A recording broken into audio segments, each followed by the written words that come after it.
Muhammad bin സൽമാന്റെ ഭരണ പരിഷ്കരണങ്ങളെക്കുറിച്ചും മാറി തുടങ്ങുന്ന സൗദിയെക്കുറിച്ചും എല്ലാം നമ്മൾ കുറച്ചു കാലമായിട്ട് കേൾക്കുന്ന ഒരു കാര്യമാണ്. പക്ഷേ ഇന്നത് യാഥാസ്ഥിതിയിലേക്ക് വന്നിരിക്കുകയാണ്. യഥാർത്ഥത്തിൽ സൗദി മതം വിടുകയാണ്. ഒരിക്കലും ആരും പ്രതീക്ഷിക്കാത്തൊരു മാറ്റങ്ങളാണ് സൗദിയിൽ ഉണ്ടാവുന്നത്. കഴിഞ്ഞ ദിവസം റിയാദിൽ വെച്ച് നടന്ന എലിസാഫ് ഫാഷൻ ഷോയിൽ അമേരിക്കൻ പോപ്പ് ഗായികയായിട്ടുള്ള സെലിൻ ഡിയോൺ, ജെനിഫർ ലൂപ്പസ് എന്നിവരെല്ലാം ചേർന്ന് സൗദി ഉള്ളം കയ്യിലെടുത്ത് കാഴ്ച ഒരു പക്ഷെ നിങ്ങൾ കണ്ടു കാണും. 70 വർഷം കൊണ്ട് സൗദി ഉണ്ടാക്കിയ ഇസ്ലാമികതയാണ് കാറ്റിൽ പറത്തി വിട്ട പട്ടം പോലെ MBS അഥവാ മുഹമ്മദ് ബിൻ സൽമാൻ കാറ്റിൽ പറത്തിയിരിക്കുന്നത്. എന്തായാലും വിശദമാക്കാം. ഏവർക്കും ടോക്ക് സ്പേസിലേക്ക് സ്വാഗതം.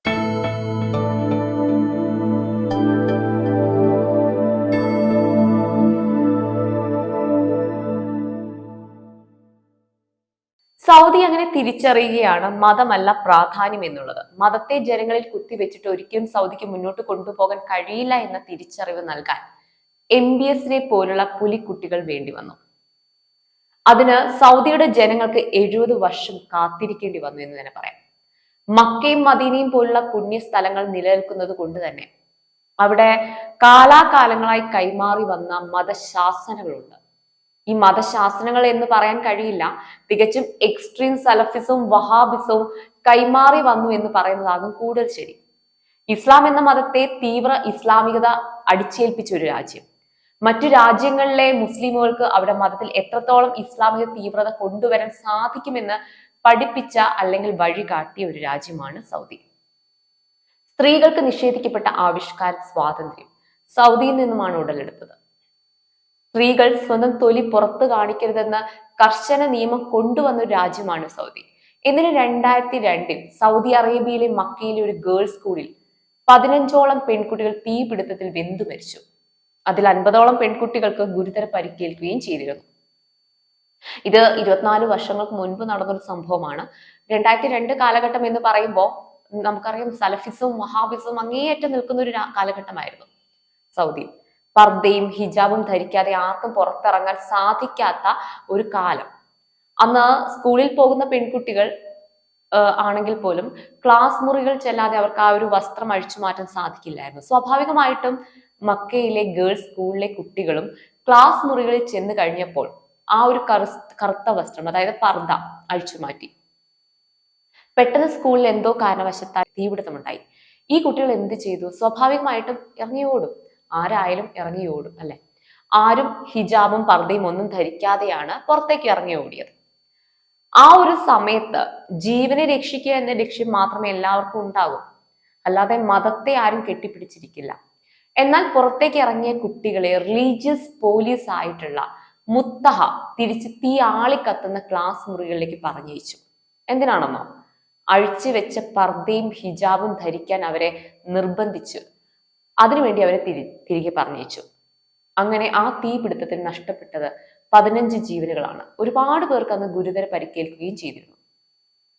ഇത്രത്തോളം മത തീവ്രതയുടെ ക്രൂരമുഖമുള്ള ഒരു രാജ്യമാണ് ഇപ്പോൾ ചരിത്രപരമായ ഒരു മാറ്റം കൈക്കൊണ്ടിരിക്കുന്നത്.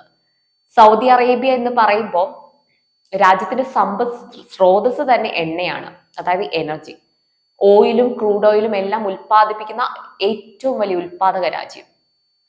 പ്രവാസികളെ സംബന്ധിച്ചിടത്ത് പണം ഉണ്ടാക്കാനും ചിലവഴിക്കാനും കഴിയുന്ന ഒരു രാജ്യമാണ് സൗദി. അതനുസരിച്ച് അവിടുത്തെ ജനങ്ങളുടെ നിലവാരം ഉയരുന്നില്ലായിരുന്നു എന്ന് മാത്രം. പണം ഏറ്റവും കൂടുതൽ ഉണ്ടാക്കാൻ പറ്റുന്ന രാജ്യങ്ങളുടെ പട്ടിക എടുത്ത് നോക്കുകയാണെങ്കിൽ അതിൽ സൗദി എന്ന രാജ്യമുണ്ട്. സൗദിയിൽ പണം എത്ര ഉണ്ടായാലും അത് മറ്റുള്ളവർ വന്ന് ജോലി ചെയ്ത് കൊണ്ടുപോവുകയാണ് സാധാരണ ചെയ്യാറ്. അല്ലാതെ സൗദി എന്ന രാജ്യത്തിന് ഇൻവെസ്റ്റ്മെന്റുകൾ ഒന്നുമില്ല. ഉള്ള ഇൻവെസ്റ്റ്മെന്റ് എന്ന് പറയുന്നത് ഓയിൽ ബേസ്ഡ് ഇൻവെസ്റ്റ്മെന്റും അതുപോലെ തന്നെ മക്ക മദീന പോലുള്ള പുണ്യ സ്ഥലങ്ങളുടെ ഇൻവെസ്റ്റ്മെന്റും മാത്രമായിരുന്നു.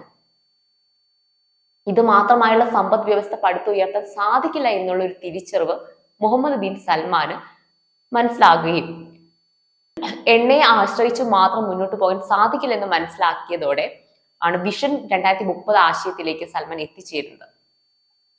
ഈ വൈവിധ്യമായ മാറ്റം സൗദിയുടെ നിലനിൽപ്പിന് തന്നെ അത്യാവശ്യമായ ഒന്നായിരുന്നു. അതിനാൽ ടൂറിസം മെച്ചപ്പെടുത്തേണ്ടത് അനിവാര്യമാണെന്ന് അദ്ദേഹത്തിന് മനസ്സിലായി. ടൂറിസം മെച്ചപ്പെടണമെങ്കിൽ അവിടെ അടിയന്തര മാറ്റം കൊണ്ടുവരണം. മതത്തെ വിട്ടു നിൽക്കുക തന്നെ ചെയ്യണം. അതിനായിട്ട് ആദ്യം നൽകിയത് സ്ത്രീകൾക്ക് നിഷേധിക്കപ്പെട്ട ആവിഷ്കാര സ്വാതന്ത്ര്യമാണ്. സ്വാതന്ത്ര്യം, ഇഷ്ടമുള്ള വസ്ത്രങ്ങൾ ധരിക്കാനും സ്ത്രീകൾക്ക് ധൈര്യമായിട്ട് പുറത്തിറങ്ങി നടക്കാനുമുള്ള ഒരു സ്വാതന്ത്ര്യം. മുഹമ്മദ് ബിൻ സൽമാൻ പറഞ്ഞ വാക്കുകൾ വളരെ ശ്രദ്ധേയമായ ഒന്നുണ്ട്. സ്ത്രീകൾ എന്ത് ധരിക്കണമെന്ന് തീരുമാനിക്കേണ്ട സ്വാതന്ത്ര്യം സ്ത്രീകൾക്ക് തന്നെയാണ്. സൗദിയുടെ ഒരു ഭരണാധികാരി അത് പറയുമ്പോൾ അവിടെ സ്വാതന്ത്ര്യം ലഭിക്കുന്നത് സൗദി വനിതകൾക്ക് മാത്രമല്ല, ലോകത്തുള്ള എല്ലാ വനിതകൾക്കുമാണ്. മറ്റൊന്ന്, സ്വന്തമായിട്ട് വാഹനം ഓടിച്ചു പോകാനുള്ള ഒരു സ്വാതന്ത്ര്യം. അതിന്റെ ഭാഗമായാണ് സ്ത്രീകൾക്ക് ലൈസൻസ് നൽകി തുടങ്ങിയതല്ല. എന്തൊക്കെയാണോ സ്ത്രീകളെ വേട്ടയാടിയിരുന്ന കൽപ്പനകൾ, അതിൽ നിന്നും എല്ലാം അവർക്ക് സ്വാതന്ത്ര്യം ലഭിച്ചു തുടങ്ങി. പതിയെ പതിയെ പല മാറ്റങ്ങൾ അവിടെ പ്രത്യക്ഷപ്പെടാൻ തുടങ്ങി. സൗദിയിൽ തിയേറ്ററുകൾ പ്രത്യക്ഷപ്പെട്ടു തുടങ്ങി, മദ്യപിക്കാനുള്ള ലൈസൻസ് വന്നു. അതുപോലെ എടുത്തു പറയാനുള്ള ഒന്നാണ് മുത്തഹ എന്ന മത പോലീസ്. അവരുടെ ഗ്രാവിറ്റി അദ്ദേഹം കാലക്രമേണ കുറച്ചു കൊണ്ടുവരിക എന്നുള്ളതാണ് ഇപ്പോഴുള്ള ഒരു ലക്ഷ്യം. അത് ഒറ്റയടിക്ക് ഇല്ലാതാക്കാൻ സാധിക്കില്ല, പക്ഷേ താമസിയാതെ അതെല്ലാം സൗദിയിൽ നിന്നും തുടച്ചു നീക്കപ്പെടും.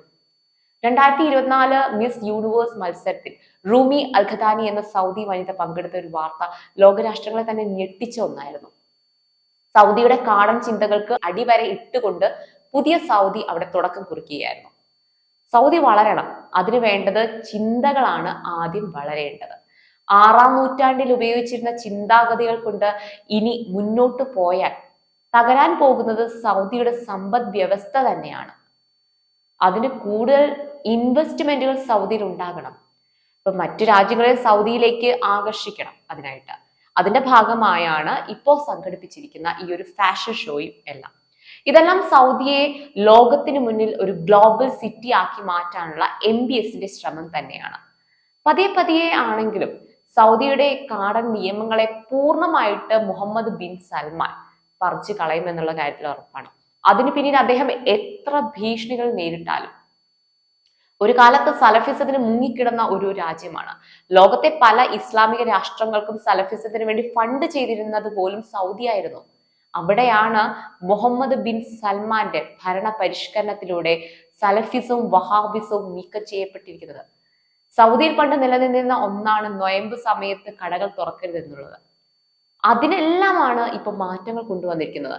ഈ മാറ്റങ്ങളെല്ലാം സംഭവിച്ചത് 2018 ശേഷമാണ്.